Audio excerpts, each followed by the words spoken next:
Muy buenas a todos y bienvenidos a un nuevo episodio de The Hustle Podcast, en el que hablamos del hundimiento de Trae Young.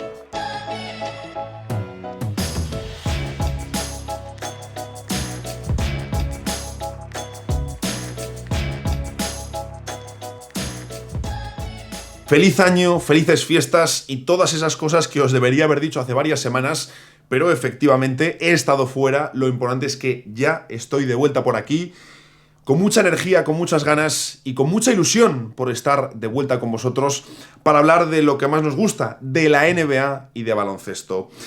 Como os digo, muy contento de regresar. He estado contemplando la NBA y la vida durante las últimas semanas desde una óptica a la que no estoy acostumbrado, que es simplemente, por ejemplo, la de no hacer contenido, ¿no? Es la primera vez en no sé cuántos años de mi vida, creo que pues desde que empecé a ver NBA, que he estado sin crear contenido, sin hacer vídeos, sin hacer hilos, sin hacer absolutamente nada. Debo decir que me ha sentado muy, pero que muy bien. De hecho, me mandó un mensaje mi querido Javi Hernández, psicólogo conocido por todos en Twitter y demás redes sociales, jugador de baloncesto, por supuesto, que me dijo una cosa que es muy clave y que quiero también traeros aquí a vosotros, ¿no? Porque he visto que alguno ponía algún comentario, me habéis enviado algún mensaje, ya os digo que he estado de detox total y completa. Me escribió Javi y me dijo: espero que este descanso sea elegido, no obligado. Le contesté, le agradecí el mensaje y le dije: es elegido, por suerte. Durante estas semanas, aparte de descansar, de desconectar, de pasármelo muy bien en Navidades, también he estado viendo cosas que yo decía: de esto quiero hablar cuando volvamos, de esto quiero comentar cuando regrese. Y evidentemente, mientras iba planificando los contenidos de este nuevo año, sucedió una cosa, sucedió algo que había que tratar en el canal. ¿Cómo es el traspaso de Trae Young? Poco a poco recuperaremos la dinámica en el canal. Ya no os penséis que ahora voy a desaparecer otras 3 semanas hasta el próximo vídeo. Ya os digo que tenía muchísimas ganas de volver. Pero hoy toca hablar de la decadencia de un All-Star, del reflejo que nos muestra todo esto en la NBA y de cómo funciona hoy en día la liga que más nos gusta. Bienvenidos a The Hustle Podcast.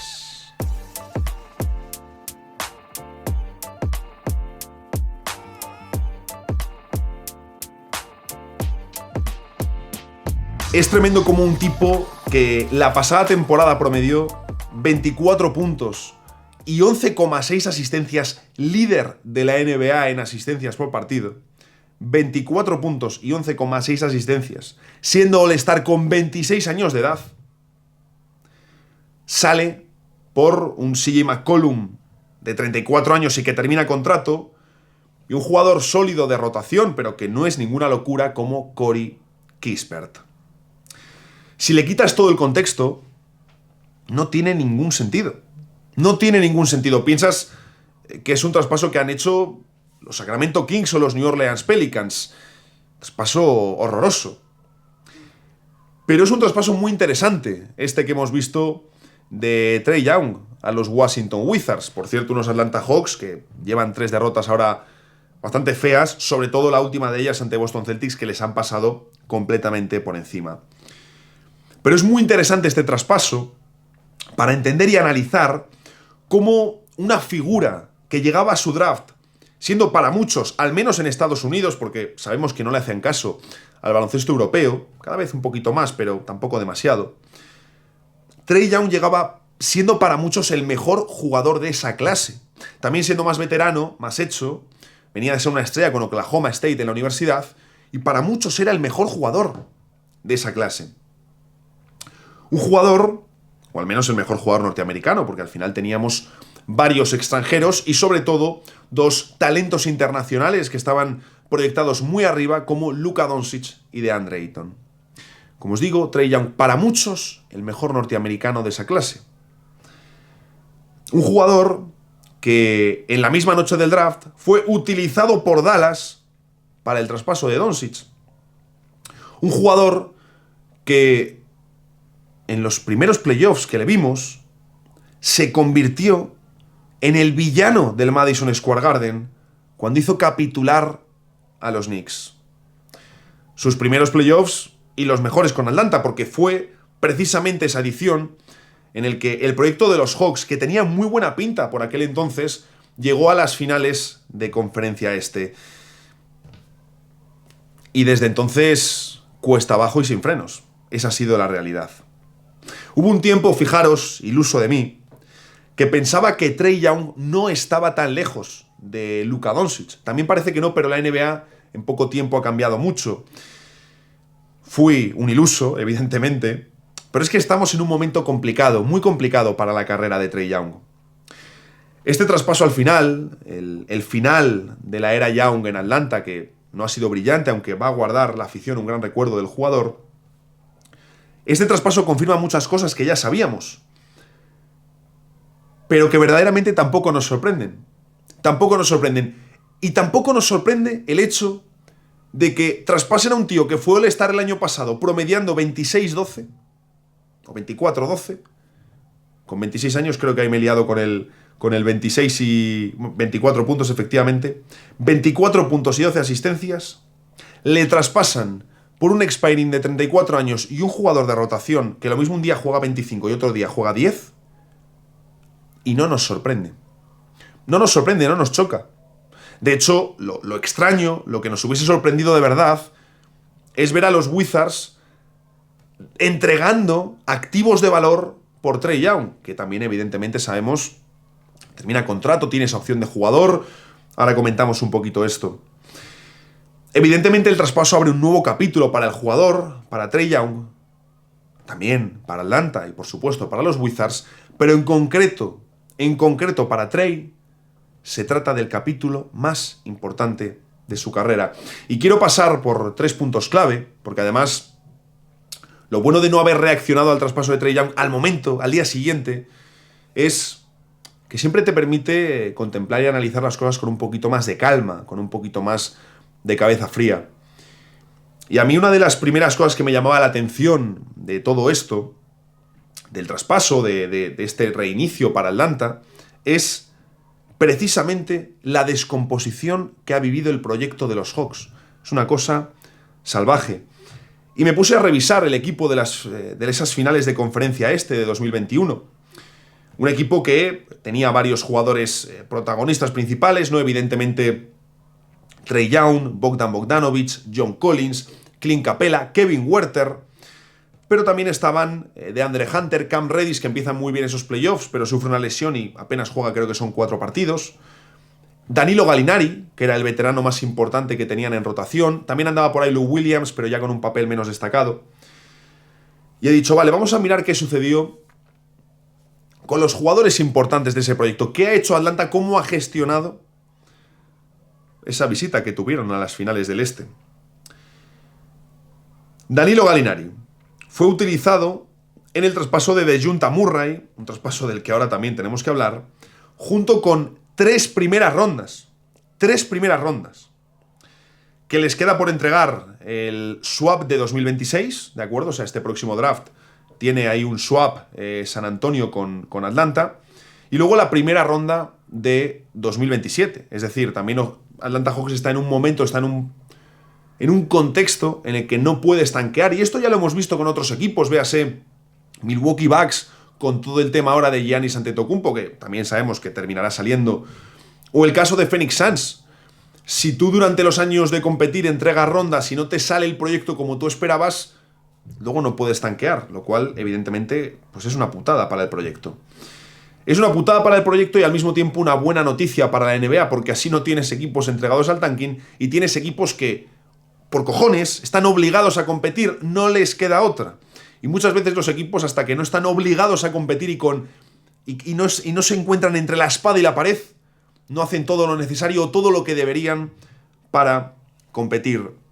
Luego el caso de Cam Reddish, que evidentemente conocido por, que si estamos hablando de Trae Young, Cam Reddish es la otra pieza que entregan desde Dallas para hacerse con Luka Doncic. Al final entregan a Trae Young y una elección del siguiente draft, que termina siendo Cam Reddish con el pick número 10. Bien, sabemos que Reddish es un jugador que siempre ha mostrado una capacidad defensiva muy interesante, pero que a nivel ofensivo, a pesar de tener calidad para anotar, nunca ha terminado de establecerse. Y lo hemos visto en diferentes escenarios, en diferentes equipos, mercados grandes, pequeños, equipos que compiten más, menos. Y ha sido un jugador incapaz de hacerse a la NBA. Un pufazo enorme Cam Reddish.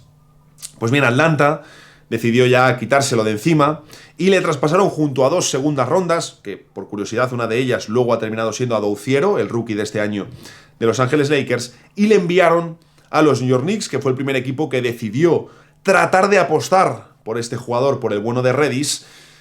Le traspasaron por Kevin Knox, otro alero que ha sido pufo del draft, y una primera ronda del draft de 2022, que me diréis, bueno, oye, pues sacar por Cam Reddish una primera ronda está muy bien. ¿Qué ocurre? Que era una primera ronda protegida de Charlotte, y de hecho se ha terminado convirtiendo en 2 segundas rondas después de no recibir esa primera en 2025, ¿no? Era una primera que estaba protegida, y al llegar 2025, si no se cumplía esa entrega de la primera ronda, automáticamente se convertía en 2 segundas. Bueno, convertir a Reddish en 2 segundas, viendo ya el valor que tenía entonces, no me parece ni tan mal, pero es un jugador que se estrelló en Atlanta y se ha estrellado en todos sus destinos.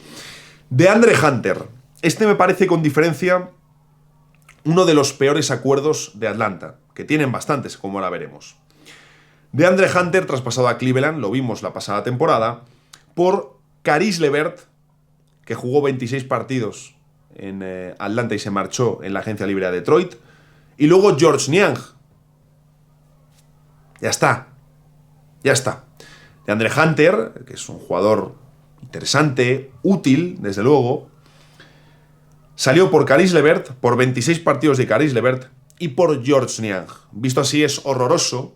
Lo único que te mejora un poquito la ecuación es que luego Atlanta utiliza el contrato de Niang para el traspaso de Kristaps Porzingis. En ese movimiento, Atlanta envía una segunda ronda a Boston, envían a Terrence Mann y a Drake Powell a los Brooklyn Nets y ellos se hacen con Porzingis, que al final es un jugador que termina contrato, muchos problemas de lesiones y que Boston se lo quiere quitar de encima. Y de hecho, yo recuerdo cuando hablábamos de la previa de la temporada o cuando hablábamos de los movimientos de Atlanta, yo una cosa que señalaba es, oye, Atlanta sí que necesita que Porzingis juegue toda la temporada.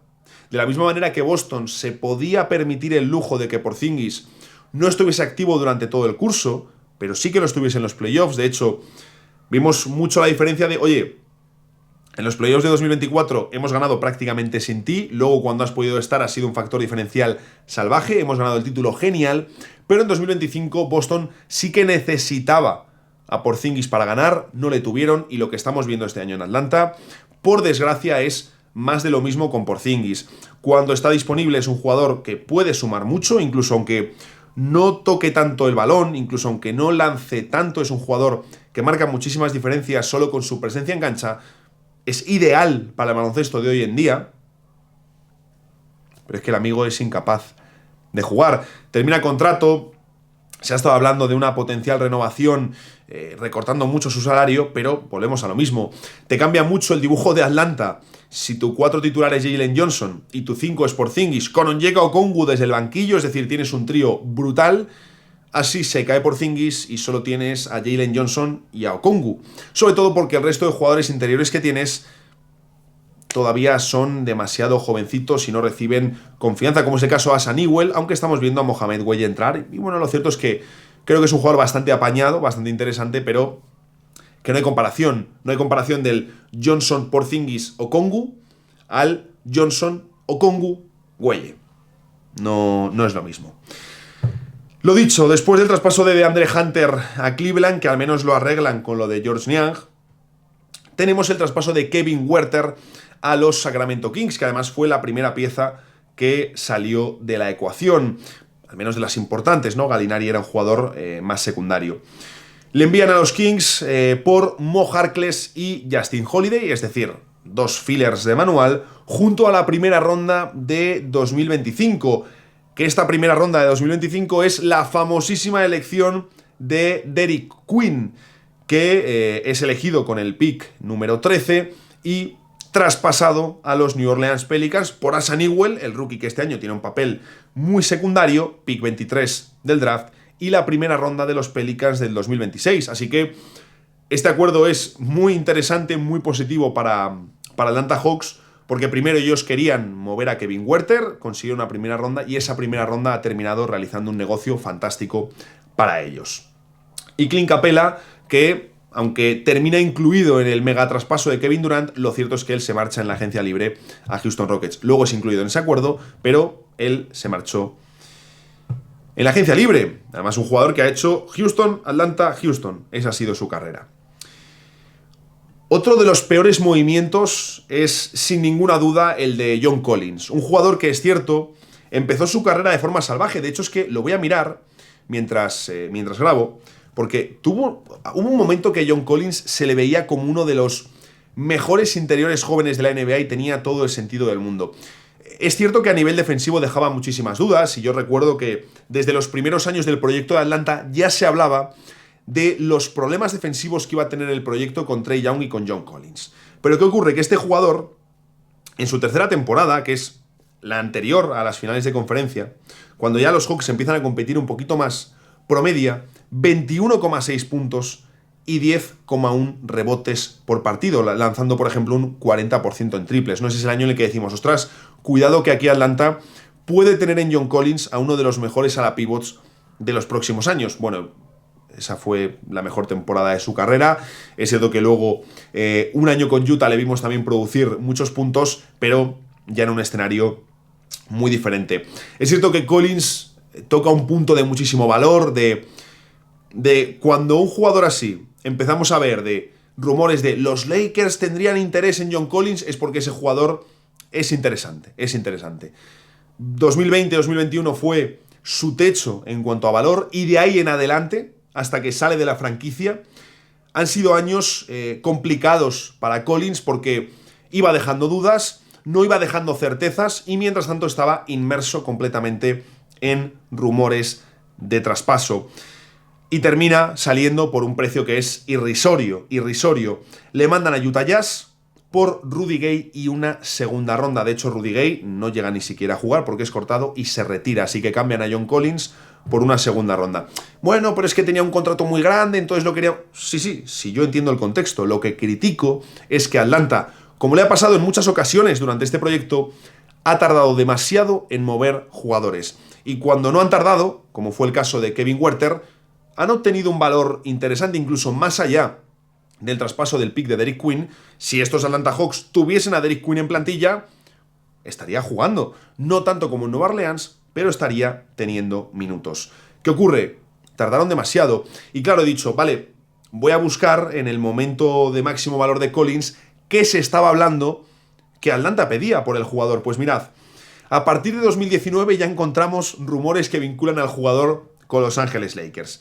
Y por ejemplo, en alguna página web proponían un acuerdo en el que los Lakers entregaban a Malik Beasley, a Mo Bamba y la primera ronda del draft de 2023, que tampoco es un traspaso súper loco, pero te están entregando al menos una primera ronda. Y de hecho, en el momento álgido, en el momento de mayor valor, pedían una primera ronda alta o al menos una combinación que llegase a ese valor. Termina saliendo por una segunda ronda, es decir, mucho menos de lo que tú mismo habías marcado. ¿Y por qué? Porque tardaste en darle salida. Esa es la realidad y la desgracia del proyecto de Atlanta.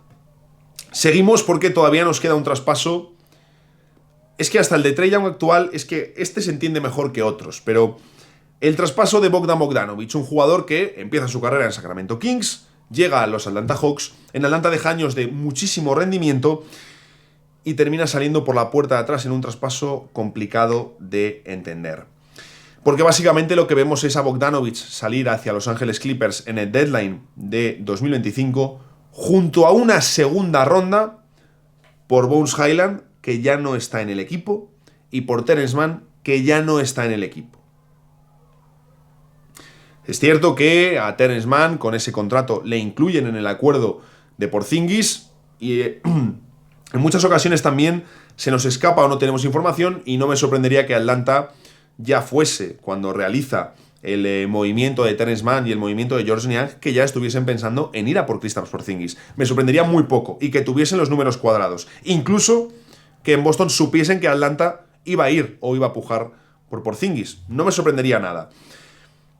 Pero no hablamos de traspasos brillantes, no hablamos de traspasos destacados y sobre todo, si con esos movimientos lo único que has conseguido es hacerte con un Kristaps Porzingis que está pasando lo que podíamos esperar, es decir, lo que suele suceder con Porzingis siempre y es que no está disponible, has sido valiente pero no ha sido tu mejor tiro, mientras que movimientos como apostar por Nickeil Alexander-Walker o por Luke Kennard sí que me parecen mucho más bajo el radar, pero mucho más certeros y acertados que el de Porzingis. Evidentemente, cuando vemos todo esto, cuando vemos en qué se ha convertido el proyecto de Atlanta de las finales de 2021, de las finales de conferencia, sí que creo que hay que destacar que creo que era un equipo inflado, es decir, no creo que ese proyecto de Atlanta fuese tan potente. No creo que fuese tan potente.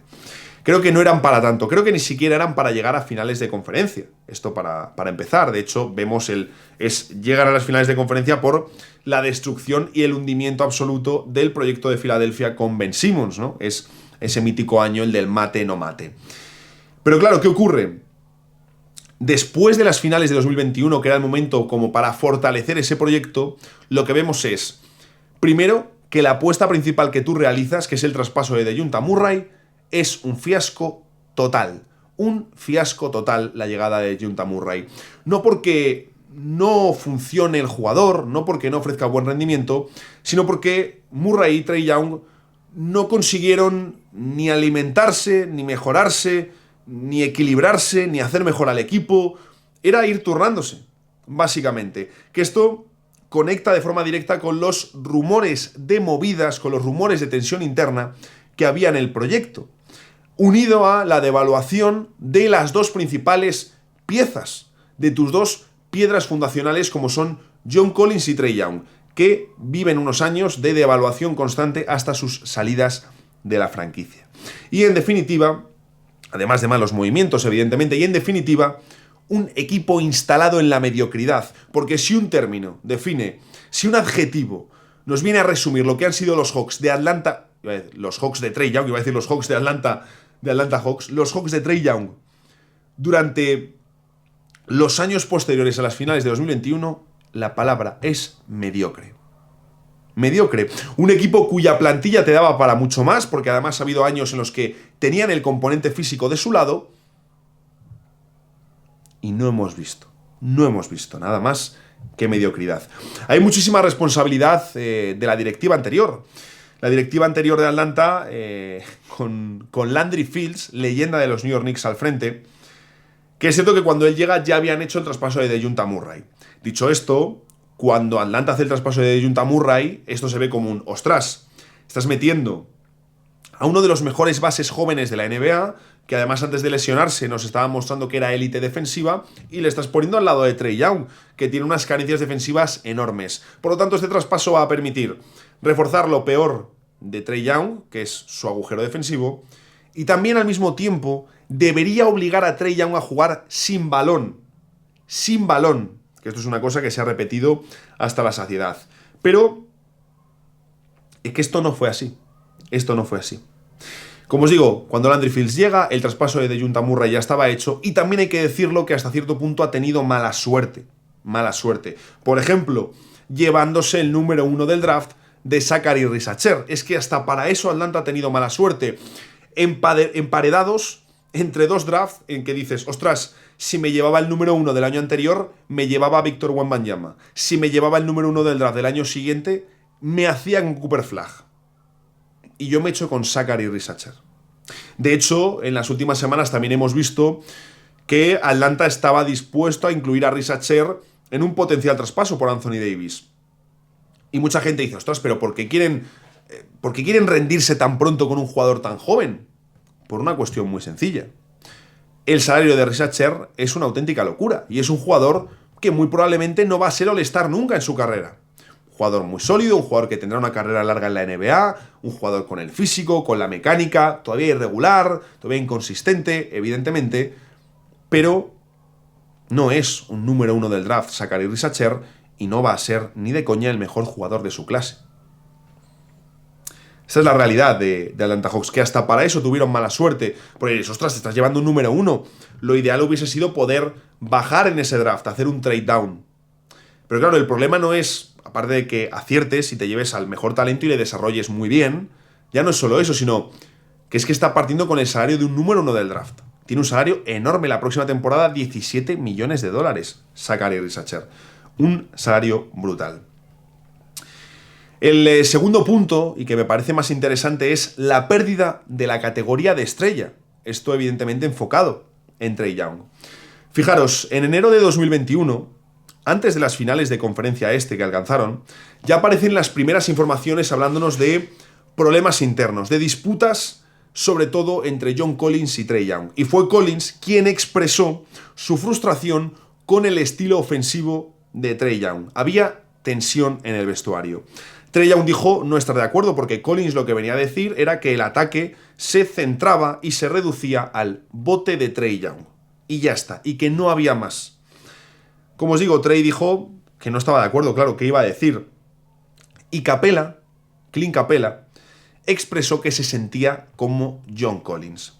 Y ahí, digamos que Young aceptó esas críticas. Y los jugadores, cuando fueron preguntados por los medios de comunicación, lo hicieron de menos, ¿no? Obviamente tú no vas a salir y vas a decir, oye, pues estoy hasta las narices de que Trae Young es que solo tira él, su selección de lanzamientos es muy cuestionable, no para de botar, y el resto de jugadores no tenemos tantas posibilidades, no tenemos tantos tiros y no tenemos el balón en nuestras manos. Y de hecho lo que pasó después fue que durante unos cuantos partidos Trae Young lanzó menos y pasó más la pelota, pero luego regresó a sus caudales de siempre. Por lo tanto, eso fue visto e interpretado como que Trae Young realmente no había entendido y procesado lo que le estaban diciendo sus compañeros como líder y gran estrella del proyecto, que le estaban diciendo, oye, eres egoísta, a pesar de que termines los partidos con muchas asistencias, tú eres un jugador egoísta, y si eres el líder de nuestro proyecto, tienes que cambiar. Eso es lo que le venían a decir desde el vestuario de Atlanta. Trae Young durante unos partidos fingió para tenerles contentos y luego regresó a lo de siempre, que era monopolizar la ofensiva. Y después de las finales de conferencia de 2021 aparecieron nuevos informes de tensiones crecientes, sobre todo entre Young y John Collins. Y en diciembre de 2022, ahí con Nate McMillan como entrenador, porque fueron pasando unos cuantos, se llegó a una discusión entre Trae Young y el entrenador, entre McMillan, por una lesión de Trae Young. ¿Qué ocurre? Ya la tensión venía creciendo, no era algo nuevo. Y por una lesión que tenía Trae Young, que él quería descansar, que él quería recuperar, no era una lesión destacada, era una lesión menor, mientras que McMillan, tío más de la vieja escuela, le decía, ¿cómo que vas a descansar? Eres la estrella, necesitamos que juegues. Esto fue, digamos, la gota que colmó el vaso, y meses después Nate McMillan salió despedido, principalmente por sus disputas con Trae Young. Y lo que veíamos al final era que el resultado que nos dejaban todas esas disputas internas eran la mediocridad de Atlanta como proyecto, porque era un equipo mediocre, como os decía antes, y sobre todo esas tensiones que se iban acumulando siempre con Trae Young en el centro.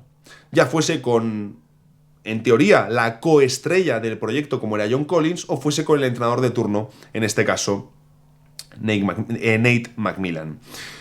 Y luego con DeJounte Murray no hubo un choque como el que sí que pudo tener con John Collins, que además manda cojones porque con John Collins era un jugador perfecto para esas conexiones en el pick and roll. John Collins es sobre todo un ejecutor, un finalizador. ¿Cómo puede ser que un tío como John Collins esté descontento con Trae Young si es un perfil que le venía como anillo al dedo? Pero como anillo al dedo.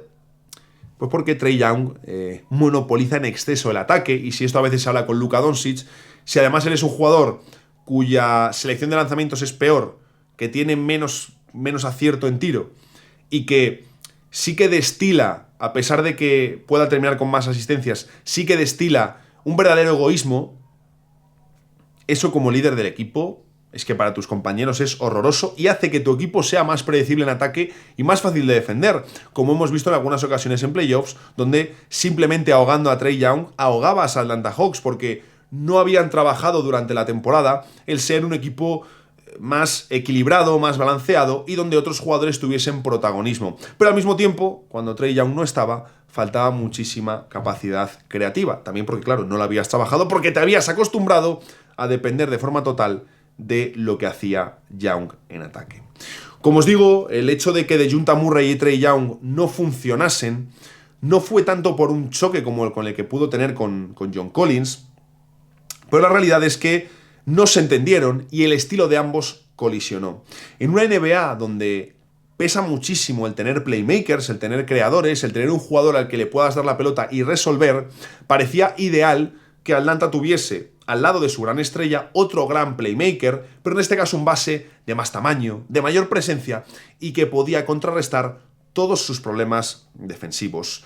Sin embargo, lo que terminamos viendo fue un Dejunta Murray menos aplicado en defensa, porque en ese sentido ha perdido muchísimo, lo hemos ido comprobando cada año de su carrera, y lo que comprobamos fue un equipo que, en vez de tratar de sacar lo mejor de ambos, y un equipo que en vez de tener una pizarra táctica rica, lo que veíamos era un proyecto de Atlanta en el que parecía que se iban turnando Trae Young y Dejunta Murray. Se iban turnando para jugar uno para uno y resolver tiros muy complicados. Y de hecho solía pasar que cuando uno de los dos se ausentaba, el otro funcionaba muy bien. Recuerdo rachas de Dejunta Murray espectaculares en el uno para uno, con muchísima confianza porque el equipo giraba en torno a él. Y de hecho daba la sensación de que, a pesar de que Murray tuviese menos talento natural diferencial, sí que daba la sensación de que el equipo tenía un mayor punto de equilibrio cuando solo estaba él y no cuando estaba Trae Young. Pero lo dicho, al final no se explotó, por ejemplo, esto que siempre se habla de el movimiento sin balón de Trae Young, algo que tanto ha caracterizado a Stephen Curry, que era la comparación que recibía Trae Young cuando llegaba a la NBA. Eso es lo que ha marcado una parte enorme de la carrera de Stephen Curry, cómo se mueve sin balón y lo que supone para el rival tener que defender a un tío como Stephen Curry sin la pelota. Trae Young no ha mostrado nunca ni el más mínimo interés en querer hacer esto.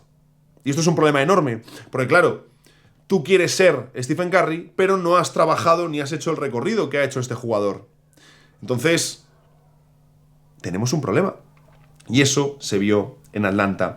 Hay que decir que ya en 2024, desde la directiva de los Hawks, valoraron muy seriamente dar salida al jugador. De hecho, si os acordáis, es cuando se hablaba del posible interés de San Antonio Spurs, que San Antonio, teniendo a Wembanyama, era el único equipo que podría contrarrestar las carencias defensivas de Trae Young, y durante mucho tiempo se habló con bastante fuerza de ese potencial traspaso. De hecho, hemos sabido que en 2024 hubo ofertas bastante interesantes, tanto de Lakers como de San Antonio, para hacerse con el jugador. Pero en Atlanta, a pesar de que ya tenían el ok de los propietarios para traspasar a su estrella, decidieron que no era el momento.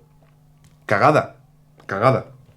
Suele pasar, a las franquicias les suele costar deshacerse de sus estrellas, y como les cuesta deshacerse de sus estrellas, terminan luego saliendo por un precio irrisorio o mucho más bajo, y cuando la relación ya se ha desgastado de forma total.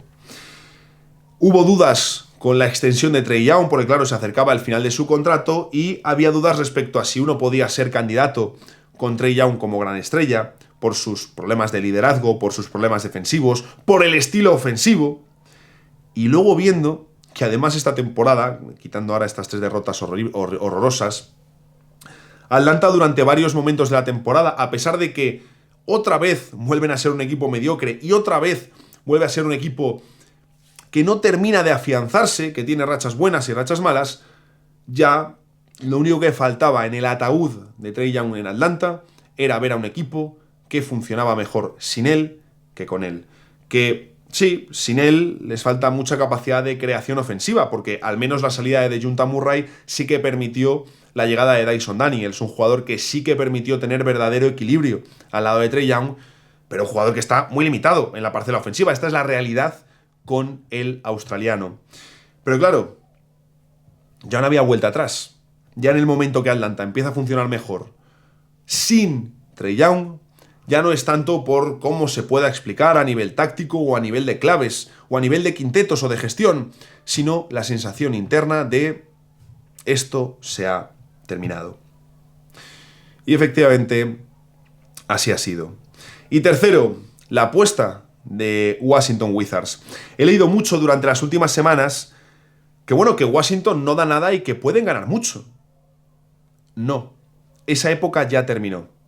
El inicio de los Apron marca que tú incluso en un traspaso de estos estás entregando algo tan valioso como es tu espacio salarial. Y es que los Wizards están invirtiendo su espacio salarial en la renovación de Trae Young. Y ojo, porque es más importante todavía, están invirtiendo el desarrollo de sus jóvenes en este movimiento también. Porque la próxima temporada empezará el casting más importante de la carrera de Trae Young. Los Wizards tienen ventaja, digamos, en esta batalla, en esta demostración que tiene que hacer Trae Young, porque él ya no es uno de los mejores bases de la NBA. Aparte de que sabemos quiénes son los mejores, Shai Gilgeous-Alexander, Luka Doncic, Jalen Brunson, Stephen Curry, Cade Cunningham. No los estaba diciendo por orden, sino como venían a la cabeza. Aunque más o menos no estaba tampoco mal tirado, ¿no? Trae Young no está entre los mejores bases de la NBA, por mucho que fuese All-Star el año pasado y liderase la NBA en asistencias. Trae Young tiene que demostrar muchas cosas, no es un caso de que vaya a acabar en China en 2 años, pero Trae Young tiene que demostrar muchísimo. Yo, por ejemplo, si soy los Wizards, no le firmaría un contrato de 4 años, porque darle un contrato de 4 años y 40 millones sería darle una seguridad de estrella que Trae Young ya no te ofrece. Yo le ofrecería un contrato de 2+1 y a poder ser con opción de equipo. Para que Trae Young entienda, porque creo que al final las estrellas de la NBA, como viven en su burbuja, muchas a lo mejor no entienden que aunque sigan teniendo el tren de vida de estrellas y sigan siendo fenómenos de masas para muchos aficionados, ya no son lo que eran. Y Trae Young es un caso de estos. Sin ningún tipo de duda. Por lo tanto, creo que lo peor que pueden hacer los Wizards es darle seguridad de estrella. Lo que tienen que hacer es, oye, bueno, yo contigo, por supuesto, no queremos tampoco que haya aquí tensión, pero tienes que entender que tú vienes aquí a demostrar, a ayudar al proyecto, a ayudarnos a competir más, a que los jóvenes mejoren, pero también tú tienes que demostrar a la NBA, tienes que demostrar al mundo que puedes ser un mejor jugador. Ya no voy tanto a la parte defensiva, donde tiene limitaciones contra las que son imposible luchar, sino que voy a la parte del estilo ofensivo. No podemos ver más al Trae Young que capitaliza el ataque, que monopoliza la pelota y que no permite al resto funcionar y que no permite al equipo funcionar como un equipo. Es así de sencillo. Sobre todo porque a tu lado vas a tener a los Trey Johnson, a los Bilal Coulibaly, a los Alex Sarr, a los Kai St. George, a Bob Carrington. Vas a tener el pick top que incluyan los Wizards en el próximo draft. Por lo tanto, vas a tener mucho talento joven a tu alrededor. Tienes que ser un verdadero líder y espejo para ellos. Y si eres un playmaker, leñe, sé un playmaker. Porque Trae Young, que es un fantástico tirador, es un jugador cuya selección de tiro es súper cuestionable. Súper cuestionable. No al nivel de la Melo Ball, pero para los años que lleva en la liga y la edad que tiene, no ha mejorado tanto su selección de tiros como podríamos esperar. Pero claro, si le has dejado hacer lo que ha querido durante años, él no va a modificar esa selección de tiros porque le encanta ser el protagonista de su ataque. Pero en los Wizards eso no puede continuar. No puede continuar. Y como os decía, yo no le daría a Trae Young el contrato de 4 años de seguridad de estrella, porque Trae Young ya no es una gran estrella. Sigue siendo un all-star mediático, sin duda, y tiene capacidad para ser muy diferencial. Pero ya no es una gran estrella de la NBA, si es que en algún momento lo ha sido. Es un fantástico playmaker, un anotador de volumen con, como os decía, una cuestionable selección de lanzamientos, una defensa que compromete a tu equipo y un estilo ofensivo que, siendo el ataque lo mejor que tiene este jugador, está puesto en entredicho como mínimo. Me pregunto eso, ¿empezará Trae Young de verdad de una vez a jugar sin balón y a explotar sus habilidades en ese sentido? Es lo más inteligente que puede hacer. Y en este contexto, en unos Wizards con tanta gente joven y hambrienta que quieren y pueden mejorar, si no lo hace ahora, no lo va a hacer nunca. A ser más Stephen Curry y menos Allen Iverson, sin ese nivel de excelencia individual que ya le hubiese gustado a Trae Young. Pero honestamente no creo que vaya a pasar. Me sorprendería y ojalá suceda porque sería lo mejor para el jugador y para el proyecto de los Wizards. De hecho, es por lo que deben apostar en Washington, por ver a un Trae Young diferente al que hemos visto hasta ahora. Pero aún así, dejándome muchísimas dudas, como podéis comprobar, me gusta lo que han hecho los Wizards, primero porque son irrelevantes. Son irrelevantes desde hace muchos años. Segundo, porque no son atractivos en la agencia libre y ese espacio salarial que van a invertir en la renovación de John Collins, iba a decir, de Trae Young, no lo iban a poder invertir en 2027 en un gran nombre. Luego, porque llevan años dando asco, como os decía, sumarán otro pick top en el próximo draft, que además es uno muy potente, y meterás a dos fichajes muy relevantes la próxima temporada, porque Trae Young no va a jugar en este tramo final de curso. También los Wizards tienen su pick protegido al top 8, por lo tanto te tienes que asegurar de que vas a retener la elección, y eso significa que los Wizards, más allá de algún movimiento que puedan meter en el mercado, ya la próxima temporada, a ese grupo de Alex Sarr, Coulibaly, Trey Johnson, Kai St. George, Book Carrington, van a sumar a Trae Young y a ese jugador top que metan del próximo draft. Y deberían tener el objetivo, no vamos a ver de repente a los Wizards el año que viene que ganen 40 partidos, pero sí que tiene que ser un equipo que ya mire al play-in, que ya trate de competir, y más en un donde no necesitas ser un equipo ni siquiera bueno para meterte en el play-in. Tienen que enfocar la próxima temporada pensando que en el verano de 2027 ellos no tendrán un espacio salarial salvaje como para fichar un gran agente libre. Tampoco se va a ir Nikola Jokic o Giannis Antetokounmpo a Washington, pero sí con el objetivo de tratar de pescar algunos veteranos, algunos especialistas que sí que permitan que la 27-28 sea un año de mayor competitividad para el proyecto de los Wizards. Pero al final, este traspaso nos demuestra que el espacio salarial es, más que nunca, uno de los 2 o 3 activos más valiosos que hay en la NBA actual. Evidentemente, las estrellas, las grandes estrellas, siguen siendo el mayor activo de la NBA, porque es el más complicado de conseguir, el más difícil de reemplazar y, por supuesto, el más caro también en traspasos. Ya en la agencia libre vamos a ver si se mueve alguna en los próximos tiempos. Tengo la curiosidad, creo que no, salvo el 2027. Pero tengo curiosidad. Y es que en la NBA actual, esa liga que siempre ha defendido su modelo de reparto y equilibrio, los APRON suponen un desafío brutal. Un desafío nuevo y cuyas consecuencias todavía están por descubrir. Por ejemplo, que OKC, con un proyecto creado desde el draft y desde abajo, fogueando talento, quizás no puede mantener su núcleo por los segundos APRON y tiene que renunciar a jugadores muy importantes. Y también ese equilibrio que necesitas en cancha pesa más que nunca en la construcción de la plantilla. Lo vimos en los pasados playoffs, donde la palabra equilibrio era clave, donde no tener agujeros débiles era fundamental.